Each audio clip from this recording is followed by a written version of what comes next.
yo sé que puedo platicar contigo del campo mexicano mucho tiempo, pero el tiempo nos come siempre, Sósimo, contigo. Y tienes otro tema que a mí me encanta también, porque pues son temas que no vamos a seguir de investigación en ningún otro lado, en ninguno. Regularmente, una de las cosas bien interesantes de Contralínea es que trabaja temas que muchas veces a la gente o a los periodistas tradicionales no les importa, ¿no? Les importa sacar una noticia, publicarla y decir, pues ahí vamos, pero son temas de investigación que tú trabajas, que Contralínea trabaja, y en este caso tenemos las medidas de la Comisión Interamericana de Derechos Humanos a medidas cautelares para proteger a familias triquis desplazadas por la violencia generada por grupos paramilitares en algunos estados, pero en este especial de familias triquis en Oaxaca que han sido masacradas literalmente, ¿no? Por los grupos paramilitares. Hay informes de que por lo menos 400 triquis han sido asesinados en un número de años, y que esos grupos armados fueron protegidos y alentados por gobiernos históricos del PRI, del PAN, y uno dice del PRI, pues ya se fueron. No, hasta hace muy poco el PRI gobernaba Oaxaca, ¿sí? Entonces, ¿qué pasa con esas medidas cautelares para favorecer, para proteger a la comunidad triqui? Que no es hablar de nada, es una comunidad bastante numerosa y que la tenemos presente en Oaxaca y luego dispersa en algunos estados, Sósimo. Sí, de hecho, el nivel de violencia que ha habido en esta región ha hecho que se hable de una diáspora triqui. Hay triquis en la Ciudad de México, en la ciudad de Oaxaca, hay triquis en el norte de esta república, sí, claro. Es Baja California, hay triquis en Nueva York, comunidades muy amplias, sí, claro, de triquis que han salido también por asuntos de pobreza en su momento, pero sobre todo de violencia. Comentarte, maestro, que nuestro primer contacto precisamente con toda esta situación de la cultura triqui, una cultura, una nación que se asume una nación vigorosa, con una cultura muy, muy intensa, su lengua viva, su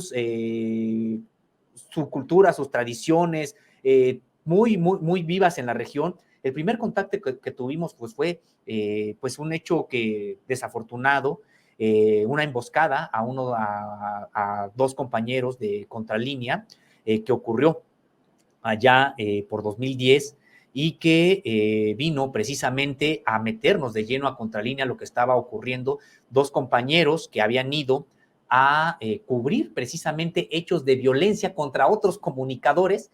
Ellos pues terminan también como comunicadores siendo emboscados junto con toda una caravana humanitaria que se encontraba allá en San Juan, trataba de ingresar a San Juan Copala, y que, bueno, pues ahí perdió la vida Giri Yacola y Betty Cariño, sí, claro. Dos defensores de derechos humanos. En esa misma caravana iban compañeros nuestros, que uno herido de bala, David Cilia, la otra compañera reportera, Erika Ramírez. Los dos tuvieron que, huir con rumbo a las montañas, ahí triquis, porque estaban siendo perseguidos por este grupo paramilitar. Así fue como Contralínea entró prácticamente de lleno a lo que estaba ocurriendo en esta comunidad triqui, y en su momento, pues, ¿qué fue lo que nos encontramos? Nos encontramos en ese momento con una comunidad, una serie de esfuerzos para reclamar autonomía al propio Estado mexicano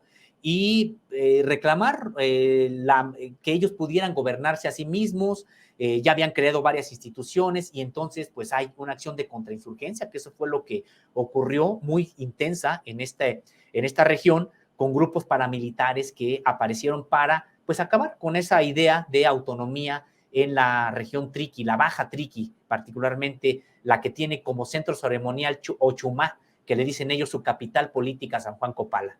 Entonces, en ese sentido, así fue como ingresamos y empezamos a ver una serie pues de emboscadas, de asesinatos políticos, de asesinatos de líderes. En el caso de Timoteo Alejandro, un líder con mucha autoridad moral entre los propios triques, ejecutado ahí en su propia casa por personas que se hicieron pasar por vendedores de abarrotes, situaciones muy, muy complicadas. y que pues ha venido a generar una serie de desplazados. Los últimos, porque no podemos hablar que sean todos, los últimos desplazados de comunidades ahí en San Juan Copala son los de Tierra Blanca Copala. Fueron desplazados y en ese sentido ya se han emitido dos instrumentos. Una recomendación de la Comisión Nacional de los Derechos Humanos donde exhorta al Estado mexicano a que garantice el regreso de estas 144 familias desplazadas de Tierra Blanca Copala. Sin embargo, pues ya sabemos que las recomendaciones no son vinculantes y aunque ha habido esfuerzos del gobierno mexicano de llamar a diálogo, de que haya mesas de negociación, etcétera, pues por una o por otra cosa siempre se caen y no avanzan. Después, otro instrumento, un amparo que se concedió a estas familias para que otra vez el Estado mexicano garantice el regreso seguro de estas familias y que tampoco se ha cumplido. Pues ahora viene ya a sumarse este tercer instrumento que es de carácter internacional, porque son medidas ya dictadas por la Comisión Interamericana de Derechos Humanos y que van en el mismo sentido. El Estado mexicano tiene que garantizar el retorno de estas 144 familias y también tiene que garantizar la seguridad, es decir, que este grupo armado que las desplazó, pues sea, no lo dice cómo, pero todo indica o ser desarmado o que se le obliga a salir de la propia región, pero se trata de un asunto que ya ha adquirido carácter internacional, que es el conflicto Triqui. Sí, fíjate ahora que mencionas a Betty Cariño, en realidad es la cacería de Betty Cariño, ¿no? La fueron a cazar y no, mire, la comunidad Triqui no es cualquier cosa, ninguna comunidad, pero la Triqui, 18,000 en Oaxaca todavía viven, a 15,000 en la región Triqui, y luego se dispersan, tienes tu razón, Baja California, Ciudad de México, el Estado de México, Estados Unidos, sí, han sido obligados a huir o han sido asesinados en su tierra, ¿cierto? Sí, así es, se trata de, a veces, de este tipo de conflictos que no se les da mucha difusión, maestro Francisco, y a veces por un asunto incluso de racismo. Porque no vende, ¿no? Por Sí, eso somos sí, clasistas, somos racistas así y olvidamos que en este país hay grupos en Oaxaca, ¿no? Afromexicanos, de amuzgos, chatinos, chinantecos, y no le damos atención. Por eso yo decía, me gusta platicar con Sosimo por muchas cosas, pero esos temas no los toca nadie de investigación, ¿no, Sosimo? Sí, nadie los toca. Y cuántas masacres vemos entre la comunidad Triqui y prácticamente no se suscita la atención de los medios de comunicación. Y vemos las diferencias. Por ejemplo, ocurre esta masacre muy lamentable que por supuesto condenamos y reprobamos y nos duele, ocurrida, por ejemplo, contra esta comunidad donde se encuentra la familia Levarón. Vemos este tipo de hechos y inmediatamente atraen la atención de los medios. Qué bueno que así sea, porque es una manera de arrojar luz, de buscar que no ocurra. Pero sí vemos la gran diferencia cuando se trata de comunidades indígenas las que están padeciendo también la acción de grupos criminales, paramilitares o del narcotráfico y prácticamente tienen que sufrir estas agresiones, incluso con el propio silencio de los medios y de la sociedad mexicana en general. Yo recuerdo, maestro, cuando estábamos precisamente ahí en una situación muy complicada, estaba Miguel Vadillo, un compañero, Julio César Hernández y yo, habíamos logrado entrar a San Juan Copala, en la casa que nos habían dado resguardo, estaban pues una serie de balaceras contra la propia casa porque sabían que estábamos nosotros ahí. Y cuando escuchábamos incluso las balas o incluso las detonaciones, tenían estos grupos armados paramilitares acceso a Barrett, estos fusiles Barrett calibre 50. De asalto. Sí, escuchábamos las detonaciones y recuerdo que en ese momento voltea Miguel Vadillo y me ve y me dice, bueno, nosotros ya estamos aquí, yo creo que va a llegar la prensa, ¿cuánto tiempo crees que tarde en llegar la prensa? Y recuerdo que yo le dije, pues totalmente desesperanzado, nunca.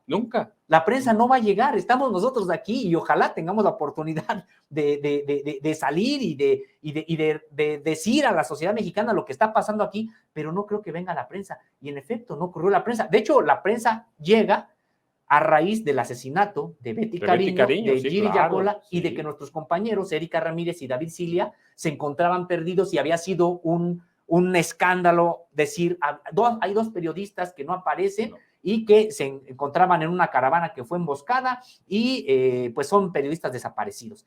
Eso fue lo que incluso llamó la atención de algunos medios de comunicación, también internacionales, en cuanto nuestros compañeros aparecieron. Se perdió todo. Se perdieron, ya no regresaron, ya nadie tomó el asunto de lo que ocurría en la comunidad triqui y señalar algo. Esa comunidad triqui de San Juan Copala estaba resistiendo, terminaría siendo ocupada en 2014 por ese grupo paramilitar que hasta la fecha tiene el control ¿no? de San Juan Copala, y ahora hemos visto que se expande a otras comunidades como Tierra Blanca y provoca entonces el desplazamiento de estas 144 familias. Entonces, es un tema sí muy complejo, y esto sin condenar a los integrantes de las tres organizaciones que están ahí de manera muy sólida, muy importante. Una es el Movimiento de Unificación y Lucha Triqui Independiente, claro, que es al que se han acogido estas familias desplazadas.